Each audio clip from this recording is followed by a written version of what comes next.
Syria Da Kihom kg Amada Lupa Chahum Yankai Pirabasu Manipur Dadi, Kihom kg Amada Lupa Chama Piraga Leibinaba Mee Yamna Tangli, Syria Mee Yamna Matam Amada Kihom Asi, luxury item among Oina Kanaram Nabasuma City, Laibak Aduda Marang Kaida Fongbakam Kray, Mafam Asige, Damascus Salan Haina Kanaba Market Amada Kihom Yonba, Masagi Jay Nifugataruk Suraba, Marwan Abu Hala Kauba Miyoy Amana Hai. Kihom gumba atangbo makhalgi haising ase Syria da import tawrakpada mamang tade fine tian badanadana jail da forward thamjituna cherak pirame adubu hawjekte haising ase lotuna purakpagi mathau tajai matam amada Syria da kihom kilogram amada US dollar kulhumdoi rom pirame adubu ngaside US dollar mari rom tamuk pire mamang thakta taxi driver singe matenga loinana hai ase petrol amasung diesel gumna lon pusilaklambane adubu ngaside tilhau amasung alu gumna yamna hongna fangba hai makhal ama oire haina so mahakna makha tana phongdukhe panba yabade Syria gi hanagi president laikhidraba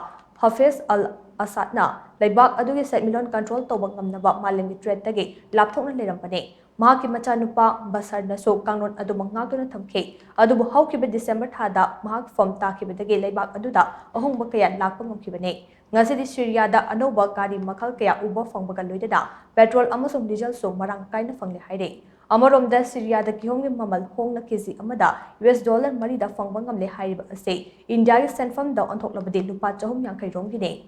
matang asida yengba yaribade lebak asigi oina khwaidagi kihom yamna puthokpa state ama oiriba Manipur gi achauba khudong chaba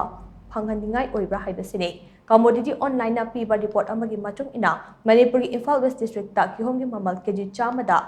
Lupa lising mariga chamri dage lising manga fawu oide report adugi matung ina Imphal